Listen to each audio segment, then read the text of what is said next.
Hello students, welcome to my YouTube channel learning is wisdom.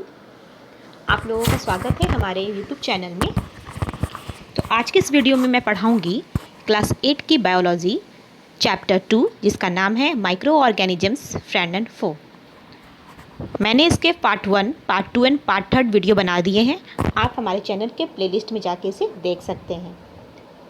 मैं एक बार फिर बता दूं कि जो नए कैंडिडेट हैं जो हमारे चैनल के साथ नहीं जुड़े हुए हैं, प्लीज़ आप हमारे चैनल के साथ ज़रूर जुड़ें। ऐसे बहुत सारे कैंडिडेट हैं जिन्हें अभी भी दिक्कत होती है, ठीक है, तो वो इस चैनल के साथ ज़रूर जुड़ें, ठीक है, और इस चैनल को ज़रूर शेयर भी करें। तो इस वीडियो में मैं पढ़ाऊँगी माइक्रो ऑर्गेनिजम्स फ्रेंड एंड फो में वैक्सीनेशन के बारे में, यानी वैक्सीन के बारे में पढ़ाऊँगी कि आखिर ये वैक्सीन होता क्या है और ये वैक्सीन बनते कैसे हैं, ठीक है, और वैक्सीन से क्या यूज़ होता है, ठीक है। Now start vaccine. और एक बात बता दूं, ये जो नोट्स है ये मेरे द्वारा लिखा हुआ है, मैंने खुद ये नोट्स तैयार किया है। तो ऐसे कैंडिडेट जिन्हें नोट्स की ज़रूरत हो तो इसे नोट भी कर सकते हैं अपने कॉपी में। एक्चुअली ये सारा नोट्स ही है और इस नोट्स को मैं समझा रही हूँ, ठीक है, और आप अपनी से कॉपी में अच्छे से नोट कर सकते हैं। अगर ऐसे कोई स्टूडेंट है जिन्हें PDF चाहिए तो मैं लिंक में PDF भी डाल दूँगी, ओके। तो आप मेरे कमेंट बॉक्स पे कमेंट ज़रूर करें। तो vaccine, A vaccine is a special kind of preparation और मेडिसिन विच प्रोवाइड्स इम्यूनिटी और protection against a particular disease. Vaccine जो होता है वो स्पेशल प्रकार के मेडिसिन से बनाया जाता है, मतलब एक मेडिसिन होता है ये। वैक्सीन एक स्पेशल प्रकार का क्या होता है, मेडिसिन होता है, ठीक है। क्या प्रोवाइड करता है ये हमारे बॉडी में इम्यूनिटी को प्रोवाइड करता है, ठीक है, जो क्या करते हैं डिजीज़ से लड़ने के लिए, उसके अगेंस्ट लड़ने के लिए हमें ये प्रोटेक्ट करता है वैक्सीन। अगर आपको कोई डिजीज़ होती है तो वैक्सीन लेते हैं तो ये वैक्सीन क्या करते हैं, उससे लड़ने की ताकत देता है। बॉडी में रोग प्रतिरोधक क्षमता यानी इम्यून सिस्टम को ये मजबूत रखता है vaccine. That's clear. Micro organisms are also use to make vaccines, यानी जो माइक्रो ऑर्गेनिजम्स है इससे क्या बनाए जाते हैं, वैक्सीन्स बनाए जाते हैं, ठीक है। When a disease carrying microbes enter our body, जैसे कि जब आपके बॉडी के अंदर कोई माइक्रोब्स इंटर कर जाते हैं, माइक्रोब्स मीन्स माइक्रो ऑर्गेनिजम्स अगर इंटर कर गए तो क्या होता है, the body produce antibodies to fight the invader. तो आपके बॉडी के अंदर एंटीबॉडीज प्रोड्यूस होते हैं। एंटीबॉडीज यानी कि प्रतिरक्षा, यानी एंटी कब कहते हैं, जब किसी के अगेंस्ट हम लड़ते हैं तो उसे हम एंटी कहते हैं, ठीक है। तो कोई भी माइक्रोब्स यानी कोई भी micro organisms like bacteria, virus, fungi आपके बॉडी के अंदर इंटर करते हैं तो क्या होता है, हमारा बॉडी एंटीबॉडीज प्रोड्यूस करता है और उससे फाइट करता है। यानी इन्वेडर जो अंदर गया, जो अंदर घुसा, इंटर किया, उसे इन्वेडर कहते हैं। यानी कि माइक्रो ऑर्गेनिजम्स अगर आपके बॉडी के अंदर घुसते हैं, इंटर करते हैं तो इन्वेडर कहलाएंगे। यानी उस इन्वेडर्स के खिलाफ क्या करते हैं, ये लड़ते हैं हमारे बॉडी, ठीक है। The body also remembers how to fight the microbes if it enter again, ठीक है। if dead or weakened microbes are introduced into a healthy body, the body fights and kills the invading bacteria by producing suitable antibodies।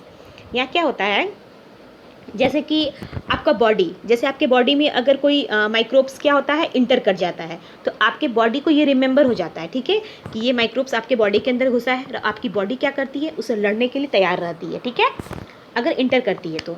अगर आप क्या कीजिए, अगर आपके body के अंदर कोई विक्ड माइक्रोब्स यानी कोई कमज़ोर माइक्रोब्स यानी कोई डेड या विक्ड माइक्रोब्स आपके बॉडी के अंदर क्या होता है, किसी हेल्दी बॉडी के अंदर, जैसे कि बॉडी है, अगर हेल्दी बॉडी है, स्वस्थ शरीर है, उसके अंदर अगर ये डेड या वीकेंड माइक्रोब्स यानी कमज़ोर माइक्रोब्स आपके बॉडी के अंदर इंटर करते हैं, यानी हेल्दी बॉडी के अंदर इंटर करते हैं तो आपका बॉडी क्या करता है, उससे फाइट करता है, ठीक है, और उस इन्वेडर को यानी उस बैक्टीरिया को किल कर देता है, ठीक है। तो कैसे किल करता है, तो आपके बॉडी के अंदर क्या होता है, एंटीबॉडीज़ प्रोड्यूस होते हैं और ये एंटीबॉडीज़ क्या करते हैं, आपके जो बॉडी के अंदर जो माइक्रोब्स इंटर किए थे उसको क्या करते हैं, वो किल कर देते हैं, उसे मार देते हैं, ठीक है। That's clear? And next, the antibodies remain in the body and we are protected from the disease causing microbes forever. This is how a vaccine works. जैसा कि हमने बताया कि एंटीबॉडीज़ जो होते हैं ये प्रतिरक्षा तंत्र को बोलते हैं, एंटीबॉडी सिस्टम, जो आपके बॉडी को क्या करते हैं, रक्षा करते हैं, ठीक है, प्रोटेक्ट करते हैं उस माइक्रोब्स से, ठीक है, उससे लड़ते हैं, उसके अगेंस्ट फाइट करते हैं, ठीक है। तो ये क्या करते हैं, प्रोटेक्ट करते हैं डिजीज़ काउजिंग माइक्रोब्स, ऐसे माइक्रोब्स जो आपके बॉडी के अंदर बीमारियां फैलाते हैं, ठीक है, उससे क्या करते हैं, ये फॉर एवर हमेशा क्या करते हैं, उससे बचाते हैं, हमें प्रोटेक्ट करते हैं। तो ये किस रूप में करते हैं, this is how a vaccine work. जब आप ये वैक्सीन वर्क के रूप में यूज़ करते हैं, यानी जब आप वैक्सीन लेते हो तो आपके बॉडी में क्या होता है, एंटीबॉडीज़ प्रोड्यूस होते हैं, ठीक है, और यही एंटीबॉडीज़ क्या करते हैं, बॉडी के अंदर जो माइक्रोब्स या माइक्रो ऑर्गेनिजम्स इंटर करते हैं उसे किल कर देते हैं, ठीक है। तो ये होता है वैक्सीन। सेवरल डिजीज़, वैक्सीन को हिंदी में क्या कहते हैं, वैक्सीन को हिंदी में कहते हैं टीका, ठीक है, सभी को पता होगा, ठीक है, मोस्टली लोग जानते हैं वैक्सीन के बारे में, ठीक है, इसे बोलते हैं टीका, ठीक है। तो सेवरल डिजीज़, बहुत सारे डिजीज़ होते हैं, इंक्लूडिंग वो क्या क्या है, जैसे कि कॉलेरा है, ट्यूबरकुलोसिस है यानी टीबी, स्मॉल पॉक्स है, टाइफॉइड है, पोलियो है, tetanus, rabies, diphtheria, hepatitis, pertussis, जिसे उफिंग कफ बोला जाता है, ठीक है, can be prevented by vaccination. यानी इतने सारे जो डिजीज़ हैं, इन सारे डिजीज़ से हम कैसे बच सकते हैं, वैक्सीनेशन के थ्रू, यानी वैक्सीन लेकर के, ओके। ये सारे डिजीज़ है, ये सारे डिजीज़ माइक्रो ऑर्गेनिजम्स के थ्रू होते हैं, ठीक है। तो ये डिजीज़ किसी को भी हो सकते हैं, ठीक है। तो ये सब डिजीज़ अगर होते हैं तो उसके लिए वैक्सीन तैयार होता है, और वैक्सीन क्या करते हैं, हमें उस डिजीज़ से प्रिवेंट करते हैं, हमें बचाते हैं। That's clear. ऐसे कोई स्टूडेंट है तो इसे स्क्रीनशॉट भी ले सकते हैं, ओके। यहाँ कुछ नोट दिया है हमने, जैसे कि नोट में लिखा हुआ है Edward Jenner discovered the vaccine. तो कहीं ना कहीं वैक्सीन वर्ड आप सुने हैं, कहीं ना कहीं आपके मन में ये क्वेश्चन भी आते होंगे कि आखिर ये वैक्सीन का डिस्कवर कैसे हुआ, खोज किसने किया। तो वैक्सीन का खोज किया था एडवर्ड जेनर ने। तो किसके लिए किया था, ये स्मॉल पॉक्स जो है ये डिजीज़ है, ठीक है, इस डिजीज़ के लिए एडवर्ड जेनर एक साइंटिस्ट का नाम है, ठीक है, और स्मॉल पॉक्स डिजीज़ का नाम है। तो स्मॉल पॉक्स के लिए उन्होंने वैक्सीन का डिस्कवर किया था, ठीक है, एडवर्ड जेनर। ये याद रखना है स्टूडेंट्स आपको, ये बहुत अच्छी क्वेश्चन है, ये कॉम्पिटिशन एग्जाम में भी पूछे जाते हैं। नेक्स्ट है it is essential to protect all childrens against these disease. ये क्या करते हैं, जितने सारे बच्चे होते हैं, बच्चे में सारे बहुत सारे डिजीज़ होते हैं, ठीक है, उस डिजीज़ से भी क्या करते हैं, ये हमें प्रोटेक्ट करते हैं वैक्सीन, ठीक है। जैसे कि necessary vaccine are available in the nearby hospital. जो वैक्सीन बहुत ज़रूरी होता है वो हमारे नज़दीक के जो हॉस्पिटल्स हैं, अस्पताल हैं, वहाँ पे अवेलेबल होते हैं, ठीक है। You might have seen the advertisement on TV and newspaper regarding protections of children against polio under the Pulse Polio program. आप समझ ही गए होंगे यहाँ पे इस वर्ड से कि जैसा कि हम लोग टीवी में ऐड देखते हैं, टीवी में प्रचार देखते हैं, न्यूज़पेपर में ऐड देखते हैं, तो उसमें बहुत सारे पल्स पोलियो का प्रोग्राम का ऐड रहता है, ठीक है, पोलियो का ऐड रहता है। तो ये सारे जो बच्चे में पोलियो का जो ड्रॉप दिया जाता है, पोलियो का प्रोग्राम होता है, तो ये इसमें क्या होता है, आखिर ये पल्स पोलियो प्रोग्राम जो होता है इसमें आखिर होता क्या है, ये क्या होता है, ये इसमें क्या होते हैं, इसमें वैक्सीन का यूज़ किया जाता है, ठीक है, पल्स पोलियो प्रोग्राम, और वही वैक्सीन बच्चे को दिया जाता है। तो इसके लिए प्रोग्राम चलती है पल्स पोलियो प्रोग्राम, और ये हमेशा टीवी में इसका ऐड आते हैं, न्यूज़पेपर में आते हैं, ठीक है, सोशल साइट में आते हैं, ठीक है। जैसे कि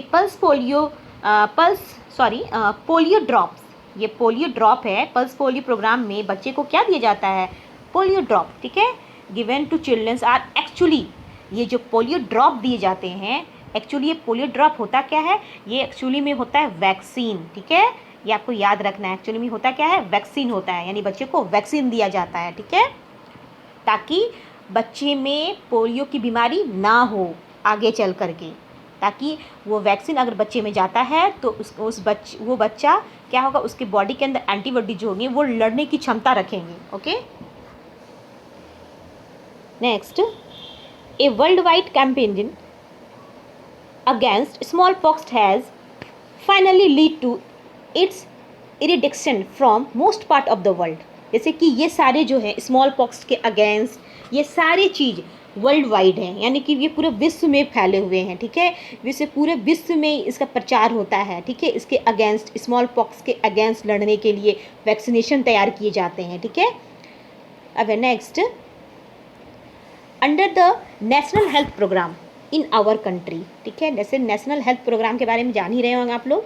इन our country the vaccine for several diseases are given free of cost at all government health centre.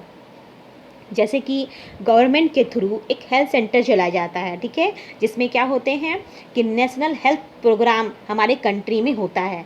और इसमें क्या होते हैं कि जिसको जिसको बहुत सारे बीमारी हुए रहते हैं, सेवरल डिजीज़ हुए रहते हैं, तो उसे फ्री ऑफ कॉस्ट किया जाता है, वैक्सीन दिया जाता है उस बीमारी से बचने के लिए, ठीक है। तो ये जो नेशनल हेल्थ प्रोग्राम है ये गवर्नमेंट के थ्रू चलाए जाते हैं, ठीक है। नेक्स्ट है, polio disease is prevented by given oral polio vaccine, ठीक है। तो पोलियो डिजीज़ जो होता है वो प्रिवेंट होता है, यानी उसको हम रोक सकते हैं ऑरल पोलियो वैक्सीन के थ्रू, ठीक है। OPV इसका शॉर्ट फॉर्म है, इसका फुल फॉर्म है। कहीं पूछ दे आपसे OPV का फुल फॉर्म होता है क्या है, ऑरल पोलियो वैक्सीन। नेक्स्ट है, this days vaccines are made on large scale from micro organisms to protect humans and other animals from several diseases. This day या nowadays जो वैक्सीन होते हैं वो बनते हैं बहुत सारे माइक्रो ऑर्गेनिजम्स के थ्रू, यानी लार्ज स्केल में माइक्रो ऑर्गेनिजम्स के थ्रू ही वैक्सीन को बनाया जाता है, ठीक है। और ये वैक्सीन क्या करते हैं, ये प्रोटेक्ट करते हैं, ह्यूमन को प्रोटेक्ट करते हैं, एनिमल्स को प्रोटेक्ट करते हैं फ्रॉम सेवरल डिजीज, यानी बहुत सारे डिजीज से, बहुत सारी बीमारियों से, ओके। तो आप वैक्सीन के बारे में समझ गए होंगे स्टूडेंट्स, वैक्सीन होता क्या है और ये बनते कैसे हैं, इसका क्या लाभ होता है, that's clear. And next topic है increasing soil fertility by micro organisms. जो सॉइल की फर्टिलिटी होती है, सॉइल की जो उर्वरा शक्ति होती है, तो माइक्रो ऑर्गेनिजम्स के द्वारा जो सॉइल में सॉइल जो फर्टाइल होता है वो कैसे इंक्रीज़ करता है, उसकी फर्टिलिटी कैसे इंक्रीज़ करती है, ठीक है। यानी माइक्रो ऑर्गेनिजम्स कैसे हेल्प करते हैं सॉइल को फर्टाइल करने में, उसकी उर्वरा शक्ति को बढ़ाने में, ठीक है। तो पढ़ते हैं आगे हम लोग, some of the microorganisms present in the soil. कुछ ऐसे माइक्रो ऑर्गेनिजम्स होते हैं जो कहाँ प्रेजेंट होते हैं, जो सॉइल में प्रेजेंट होते हैं, okay. Can fix nitrogen gas from the atmosphere to from nitrogen compound. और ये क्या करते हैं, एटमोसफियर से नाइट्रोजन गैस को फिक्स करते हैं ये माइक्रो ऑर्गेनिजम्स, ठीक है। उसके बाद किसके साथ, नाइट्रोजन कंपाउंड फिर बनाते हैं। ये क्या करते हैं, डायरेक्ट क्या करते हैं, इन्वायरमेंट में जो नाइट्रोजन गैस है उसको वो लेते हैं और लेने के बाद उसे फिक्स करते हैं, ठीक है, और फिर नाइट्रोजन कंपाउंड बनाते हैं। This nitrogen compound mix with the soil, और फिर ये नाइट्रोजन कंपाउंड क्या होता है, ये सॉइल के साथ मिक्स हो जाते हैं, ठीक है। और क्या करते हैं, increase the fertility of soil, और सॉइल की जो फर्टिलिटी है उसको क्या करते हैं, इंक्रीज करते हैं, उसको बढ़ा देते हैं, ठीक है। That's clear. जैसे फॉर एग्जाम्पल है सम बैक्टीरिया, कुछ बैक्टीरिया हैं, कुछ ब्लू ग्रीन एल्गी, ठीक है, are able to fix nitrogen gas from the atmosphere to enrich the soil with nitrogen compound and increase the fertility, increase its fertility. कुछ ऐसे bacteria हैं, blue green algae है, इसमें ये एबिलिटी होती है कि ये क्या करते हैं, इन्वायरमेंट से नाइट्रोजन गैस को लेकर के फिक्स करते हैं, ठीक है, एटमॉस्फेयर से, और ये इसे सॉइल में मिक्स करते हैं नाइट्रोजन कंपाउंड के साथ, ओके। और क्या करते हैं, ये नाइट्रोजन कंपाउंड जब सॉइल में मिलते हैं तो क्या होता है, उस सॉइल में जो सॉइल की जो फर्टिलिटी होती है, उसकी उर्वरा शक्ति होती है वो ज़्यादा बढ़ जाती है, ठीक है। जैसे क्या होते हैं, प्लांट्स अगर हम लगाते हैं तो प्लांट जल्दी ग्रो करते हैं, ठीक है। Next, the nitrogen fixing bacteria. जैसे कि जो नाइट्रोजन को फिक्स करने वाले जो बैक्टीरिया होते हैं, यानी कि nitrogen fixing bacteria and blue green algae are called biological nitrogen fixer. यानी कि अगर आपसे कोई पूछ दे कि बायोलॉजिकल नाइट्रोजन फिक्सर किसे कहते हैं, तो आप लोग बोलना है आपको कि nitrogen fixing bacteria and blue green algae are called biological nitrogen fixer. यानी कि ये जो बैक्टीरिया होते हैं, ये जो ब्लू ग्रीन एल्गी होती हैं, यही दोनों क्या करते हैं, उस नाइट्रोजन को फिक्स करते हैं और जो कंपाउंड बनाते हैं नाइट्रोजन का उससे सॉइल में मिक्स करते हैं, जिससे सॉइल की फर्टिलिटी बढ़ जाती है। ठीक है। नेक्स्ट है, क्योंकि जो प्लांट्स होते हैं वो डायरेक्ट, इसका एक रीज़न भी है कि प्लांट्स जो होते हैं वो डायरेक्ट क्या करते हैं, इन्वायरमेंट से नाइट्रोजन को नहीं ले सकते हैं। ठीक है। इसीलिए इसके लिए बैक्टीरिया क्या करते हैं, हेल्प करते हैं। ब्लू ग्रीन एल्गी हेल्प करते हैं नाइट्रोजन को फिक्स करने के लिए। जैसे कि यहाँ पे ये जो है ब्लू ग्रीन एल्गी का फोटो है। जैसे कि ये ब्लू ग्रीन एल्गी है। ठीक है। जब ये फिक्स करते हैं नाइट्रोजन मिट्टी में तो ये ऐसे हो जाते हैं। जब ये नाइट्रोजन को फिक्स कर देते हैं, उसके नाइट्रोजन कंपाउंड बनाते हैं तो मिट्टी में कुछ इस तरह हो जाते हैं। ठीक है। पूरा मिल जाते हैं। ठीक है। और एक बात बता दूं कि ब्लू ग्रीन एल्गी का दूसरा नाम क्या है, साइनोबैक्टीरिया। अगर आपसे कोई पूछ दे कि ये जो ब्लू ग्रीन एल्गी है उसे कुछ दूसरे नाम से भी जाना जाता है, जिसे हम लोग कहते हैं साइनोबैक्टीरिया। ठीक है। The other name of blue green algae is cyanobacteria. किसी किसी बुक में साइनोबैक्टीरिया रहेगा तो आपको नहीं घबराना है कि हाँ ये साइनोबैक्टीरिया कौन सा वर्ड है, नया वर्ड है। तो आपको तुरंत कैच कर लेना है कि ये ब्लू ग्रीन एल्गी को ही हम क्या कहते हैं, साइनोबैक्टीरिया। ठीक है। दैट्स क्लियर कि ये मिट्टी को कैसे फर्टाइल बनाते हैं। तो प्लांट्स जो होते हैं वो डायरेक्ट मिट्टी को फर्टाइल नहीं बना सकते हैं, डायरेक्ट नाइट्रोजन गैस को नहीं ले सकते हैं। ठीक है। तो इसके लिए बैक्टीरिया और ब्लू ग्रीन एल्गी हेल्प करते हैं नाइट्रोजन को फिक्स करने में और उस मिट्टी की फर्टाइल को बढ़ाने के लिए। ठीक है। That's clear. अब है next topic, cleaning the environment bye micro organisms. अब नेक्स्ट टॉपिक है कि ये माइक्रो ऑर्गेनिजम्स जो हैं वे हमारे इन्वायरमेंट को कैसे साफ रखते हैं, कैसे क्लीन करते हैं। ठीक है। तो आइए पढ़ते हैं। Some microorganisms like certain bacteria and fungi decompose the organic matter present in dead plants, dead animals and animal waste and convert them into simple substance. Simple substance.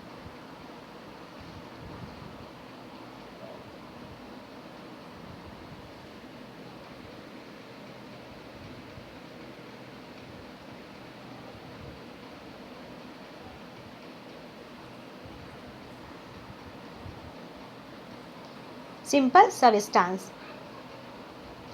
which mix up with the soil. तो यहाँ पे बताया गया है कि जो micro organisms हैं ये हमारे इन्वायरमेंट को क्लीन रखते हैं। तो इसके लिए कुछ ऐसे माइक्रो ऑर्गेनिजम्स हैं जैसे कि कुछ बैक्टीरिया हैं, कुछ फंगी हैं। ठीक है। तो ये क्या करते हैं, मिट्टी को डिकम्पोज कर देते हैं। ठीक है।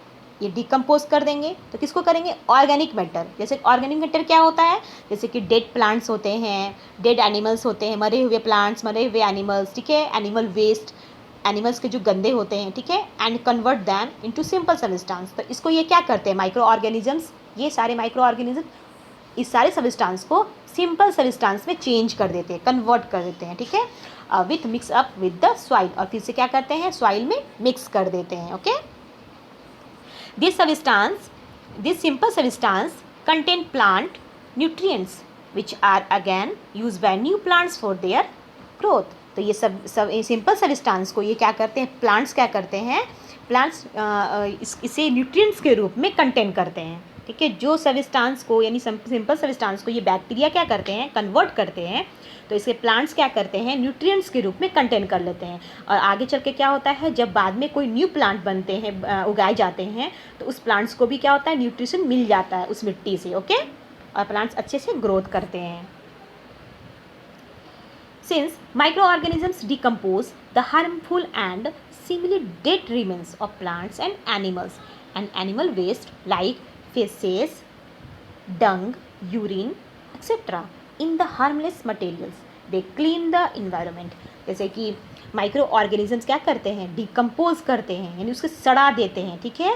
कोई भी अगर डेड प्लांट्स हैं, डेड बॉडी है, ठीक है, कोई एनिमल्स की वेस्ट है, तो इसे क्या करते हैं, ये माइक्रो ऑर्गेनिज्म सड़ा देते हैं और सड़ाने के बाद उसे डिकम्पोज कर देते हैं। ठीक है। ये सारे जो हार्मफुल चीज़ है उसे जैसे कि कोई सिमली करता है, मतलब स्मेल करता है। ठीक है। तो ये सारे स्मेल करेंगे। तो जब तक अगर बैक्टीरिया अपना रोल नहीं निभाते हैं, अपनी भूमिका नहीं निभाते हैं उसे सड़ाने में, ठीक है, उसे डिकम्पोज करने में। तो ये सारे जो डेड प्लांट्स हैं, डेड एनिमल्स हैं, उसकी गंदगी है वो स्मेल करने लगेगी और हमारे इन्वायरमेंट को क्या करेंगे, ये हमारे इन्वायरमेंट को क्लीन नहीं कर पाएंगे। ठीक है, हमारे इन्वायरमेंट क्या होंगे, इससे क्लीन नहीं हो पाएंगे। तो यही माइक्रो ऑर्गेनिज्म क्या करते हैं, अपनी बहुत बड़ी रोल प्ले करते हैं और उस सारी गंदगी को डिकम्पोज कर देते हैं, उसे सड़ा देते हैं। जैसे ही सड़ाएंगे ये हार्मलेस हो जाएगा। ठीक है, और हमारा इन्वायरमेंट क्लीन हो जाएगा, हमारे इन्वायरमेंट्स में वो महक नहीं आएगी, गंदगी नहीं रहेगी। ठीक है, तो ये माइक्रो ऑर्गेनिज्म क्या करते हैं, ये इसमें अपना रोल निभाते हैं। ठीक है, तो if however there were no micro organisms called decomposers, micro organisms को हम लोग डिकम्पोजर्स के नाम से भी जानते हैं, क्योंकि ये माइक्रो ऑर्गेनिजम्स क्या करते हैं, डिकम्पोज करते हैं, सड़ाते हैं किसी भी वेस्ट मटेरियल को इन the soil. Then the dead plants, dead animals and animal waste would keep on peeling up the environment and make the dirty. सोचिए अगर ये माइक्रो ऑर्गेनिजम्स नहीं होते और हमारे इन्वायरमेंट में dead plants, dead animal, dead waste, animal waste, अगर ये सारे चीज़ रहेंगे, पिल्स रहेंगे, वेजिटेबल्स पिल्स रहेंगे, ये सारे चीज़ रहेंगे, तो ये सारे डर्टी हैं, गंदे चीज़ें। ठीक है, अगर ये नहीं रहेंगे तो हमारे इन्वायरमेंट को क्या होगा, बहुत हार्म पहुंचेगा और हमारा इन्वायरमेंट क्लीन नहीं रह पाएगा। इसलिए माइक्रो ऑर्गेनिजम्स का होना भी बहुत ज़रूरी है। ठीक है, और ये क्या करते हैं, हमारे इन्वायरमेंट को क्लीन करते हैं। नेक्स्ट, जैसे कि अब है, जैसे हमने पढ़ा उस माइक्रो ऑर्गेनिजम्स के बारे में, यानी कि वो माइक्रो ऑर्गेनिजम्स क्या है, हमारे लिए यूज़फुल है। लेकिन अब पढ़ेंगे हम लोग हार्मफुल माइक्रो ऑर्गेनिजम्स, यानी कि कुछ ऐसे माइक्रो ऑर्गेनिजम्स होते हैं जो यूज़फुल भी होते हैं और हार्मफुल भी होते हैं। तो यूज़फुल के बारे में आपने पढ़ा, अब हार्मफुल क्या होते हैं, यानी कि कैसे हमें हार्म पहुंचाते हैं। ठीक है, microorganisms are harmful in many ways. Some of the microorganisms cause diseases in human beings, plants and other animals. Such disease causing microorganisms are called pathogens. जो माइक्रो ऑर्गेनिजम्स होते हैं बहुत सारे, बहुत तरीके से हमें क्या करते हैं, हार्म पहुंचाते हैं। ठीक है, हम हमारे डिजीज़, हमारे में डिजीज़ उत्पन्न करते हैं, जैसे कि प्लांट्स में करते हैं, एनिमल्स में करते हैं, ह्यूमंस में करते हैं। ठीक है, तो ये डिजीज़ काउजिंग माइक्रो ऑर्गेनिजम्स को हम लोग क्या कहते हैं, पैथोजन के नाम से जानते हैं। यानी आपको ये नहीं घबराना है कि पैथोजेंस अलग वर्ड है, तो पैथोजेंस के ही अंदर बैक्टीरिया, वायरस, एंजाई, प्रोटोजोन्स सारी चीज़ आते हैं। ठीक है, तो एक वर्ड में हम लोग क्या बोल दिए, पैथोजेंस। ठीक है, जो माइक्रोस्कोपिक होते हैं। That's clear. Next, some micro organisms spoil food, clothing and leather. कुछ ऐसे माइक्रो ऑर्गेनिजम्स होते हैं वो फूड को स्पॉइल कर देते हैं, ख़राब कर देते हैं, क्लॉथ को ख़राब कर देते हैं, लेदर को ख़राब कर देते हैं। ठीक है, चमड़े की चीज़ जो बनी वस्तुएं होती उसे ख़राब कर देते हैं। ठीक है, तो ये क्या है, हमारे लिए हार्म है। ठीक है, तो disease causing micro organisms in human. तो ह्यूमन में जो डिजीज़ होते हैं माइक्रो ऑर्गेनिजम्स के थ्रू, वो कौन कौन से डिजीज़ होते हैं, वो कैसे होते हैं। ठीक है, जैसे कि pathogen like bacteria, virus, protozoa and fungi. ठीक है, enter our body through the air we breathe, the water we drink और द फूड वी ईट। तो ये हमारे बॉडी के अंदर कैसे इंटर करते हैं, किसके थ्रू, एयर के थ्रू। उसके बाद एयर के थ्रू कैसे करेंगे, जब हम सांस लेंगे, ब्रीथ करते हैं। ठीक है, वाटर के थ्रू जब हम पानी को पीते हैं। ठीक है, फूड के थ्रू जब हम फूड खाते हैं। ठीक है, अगर ये हम सही से नहीं रखेंगे तो क्या होगा, ये पैथोजेंस हमारे बॉडी के अंदर इंटर कर जाएंगे। ठीक है, they can also get transmitted by direct contact with an infected person or carried by an animals। इसमें क्या होगा, तो ये पैथोजेंस यानी कि ये जो बैक्टीरिया, वायरस है वो ट्रांसमिट हो जाएंगे डायरेक्ट।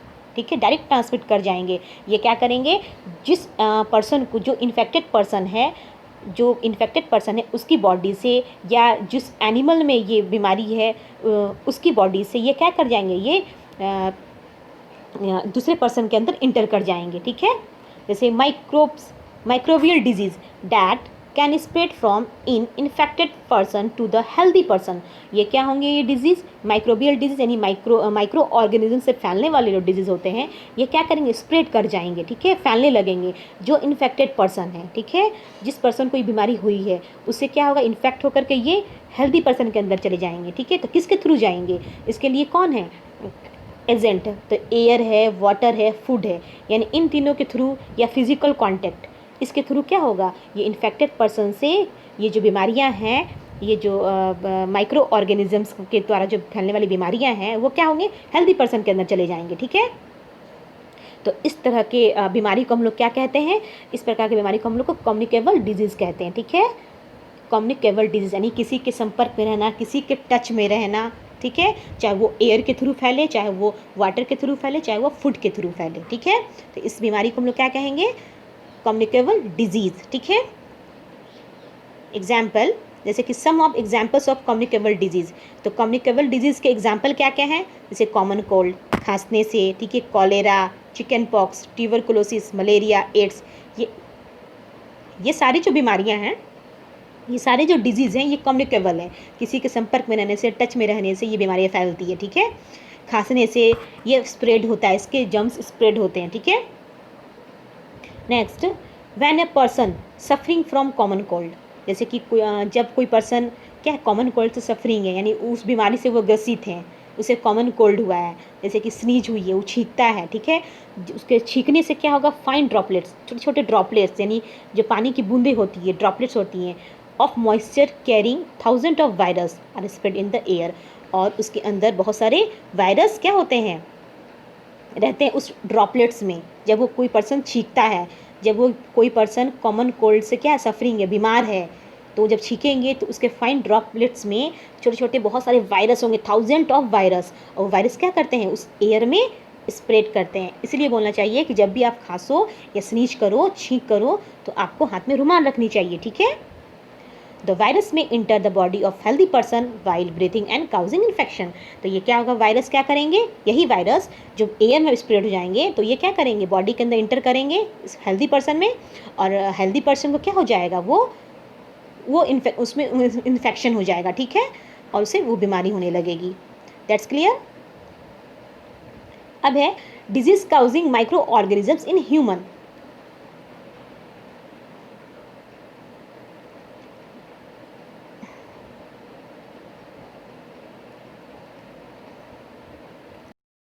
इसी का पार्ट है, जैसे कि there are some insect and animals which acts as carry of disease causing microbes. ठीक है, तो कुछ ऐसे इंसेक्ट हैं, कुछ एनिमल्स हैं, ये भी क्या करते हैं, कैरी करते हैं, और माइक्रोब्स के रूप में ये हमारे बॉडी के अंदर डिजीज़ पैदा करते हैं। ठीक है, जैसे कि house fly, house fly is one such carrier, ये क्या है, हाउस फ्लाई जो है, एक मक्खी जो है, एक तरह का कैरियर है। ठीक है,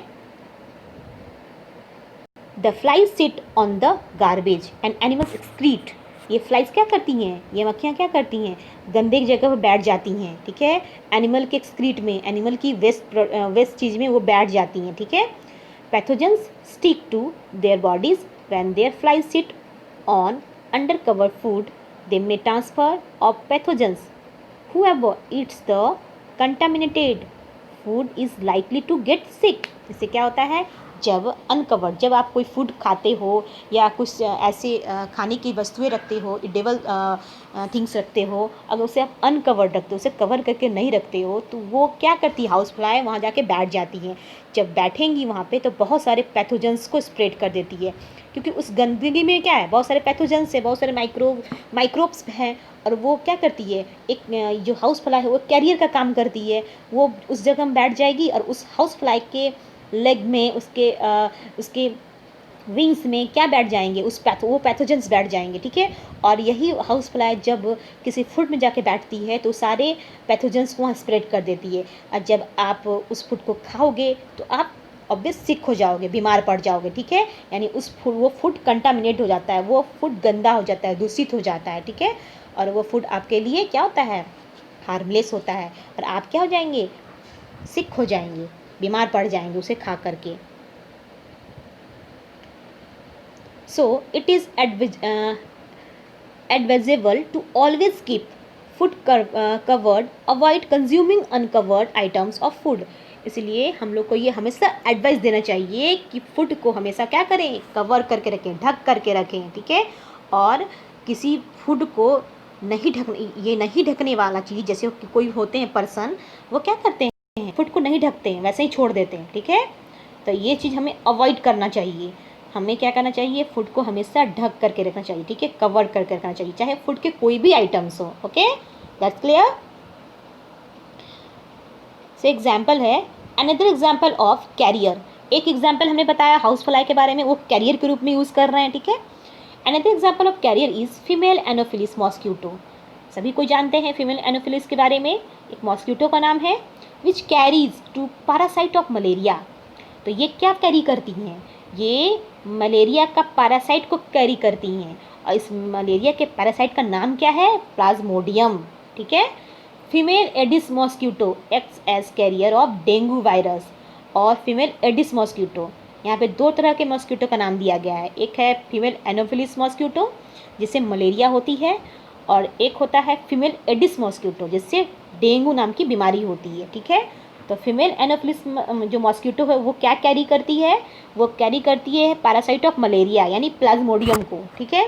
और फीमेल एडिस मॉस्क्यूटो वो क्या कैरी करती है, वो डेंगू के वायरस को कैरी करती है, ठीक है।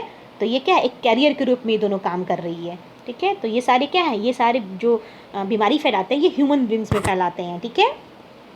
दैट्स क्लियर, आपको समझ में आ गया होगा स्टूडेंट्स। नेक्स्ट है, how can we control the spread of malaria और डेंगू, हम लोग मलेरिया और डेंगू को इस फैलने से कैसे कंट्रोल कर सकते हैं। अगर ये मलेरिया फैलती है, डेंगू फैलते हैं, तो इसे हम फैलने से कैसे रोक सकते हैं, कैसे कंट्रोल कर सकते हैं, ठीक है। तो all mosquitoes breed in water, जितने भी मॉस्किटोज हैं वो क्या करते हैं, अंडे को ब्रीड करते हैं, कहाँ करते हैं, वाटर में, ठीक है। Hence on should not let water collect anywhere, इसीलिए आपको क्या करना चाहिए कि कहीं भी कोई भी वाटर है, पानी है, तो उसको जमा करके नहीं रखना चाहिए, ठीक है। तो उस जमे हुए पानी में क्या करती है ये मॉस्किटोज, ब्रीड करती है, अंडे देती है, ठीक है। जैसे कि घर में कूलर होते हैं, ठीक है, ट्रेज होते हैं, ठीक है।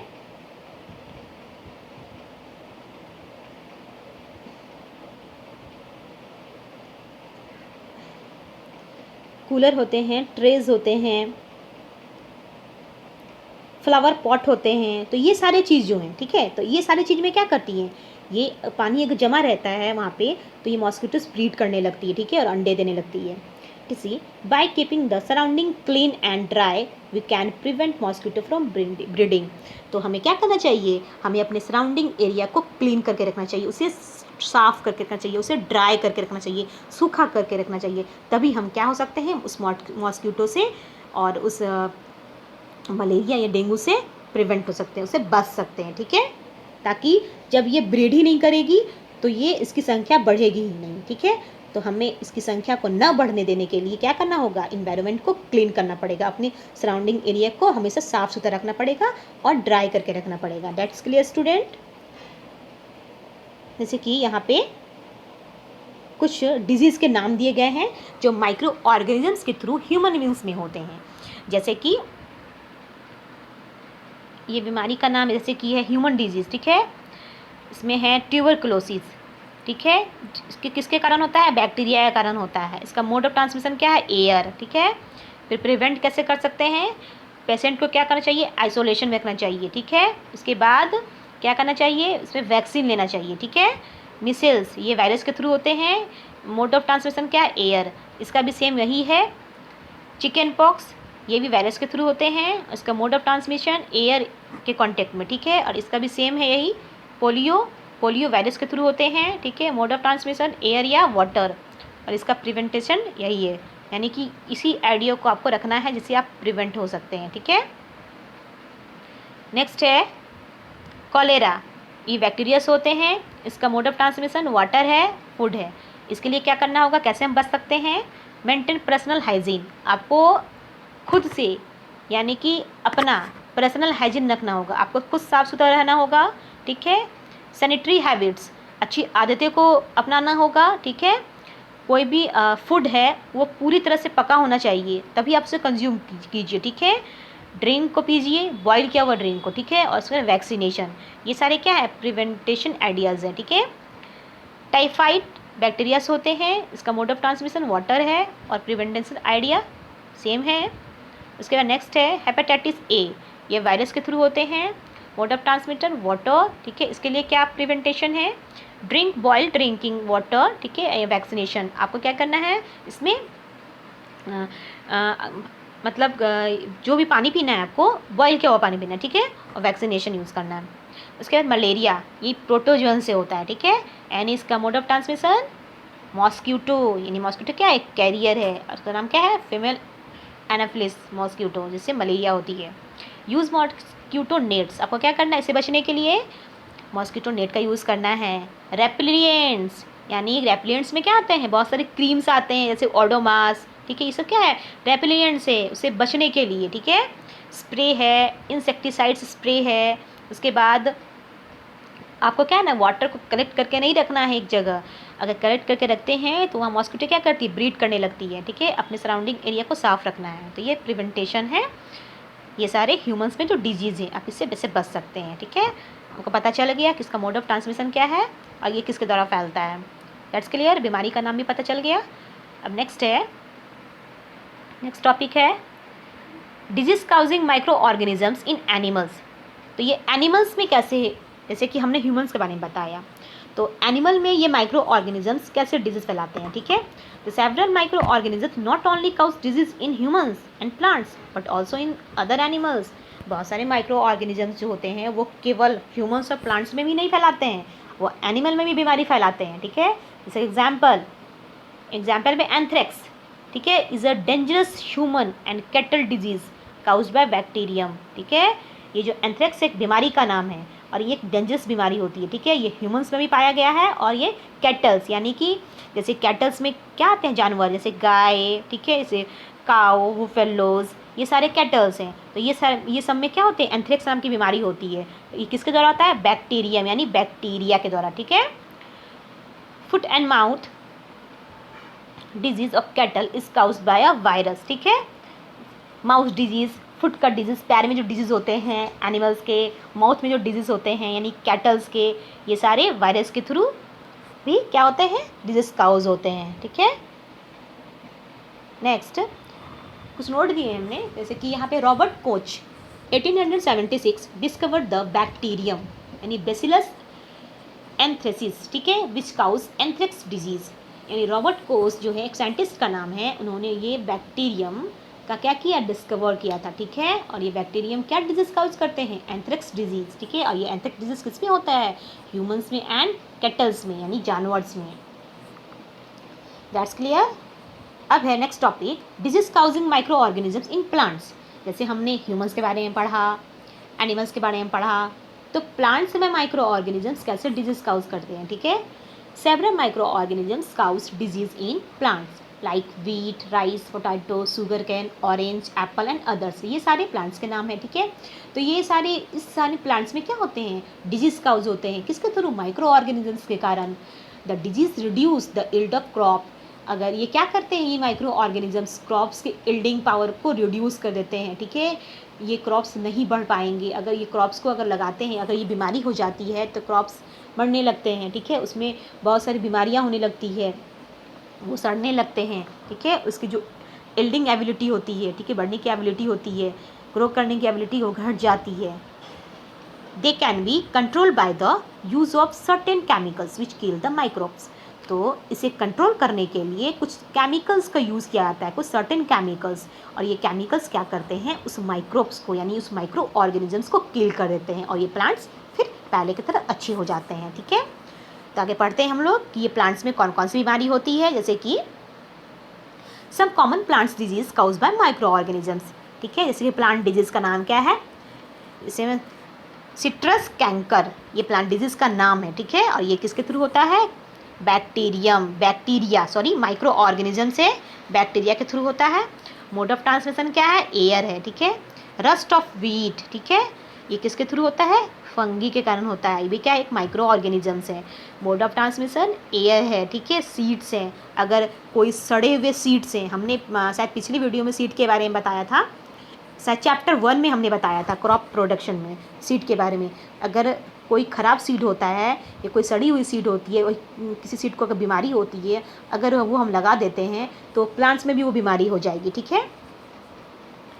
नेक्स्ट है येलो वेन मोजाइक ऑफ भिंडी ओकरा, यानी कि भिंडी जो होते हैं लेड स्पिंकर, उसमें क्या होते हैं, येलो टाइप का स्ट्रेन पकड़ लेता है वेन में, मोजाइक, ठीक है।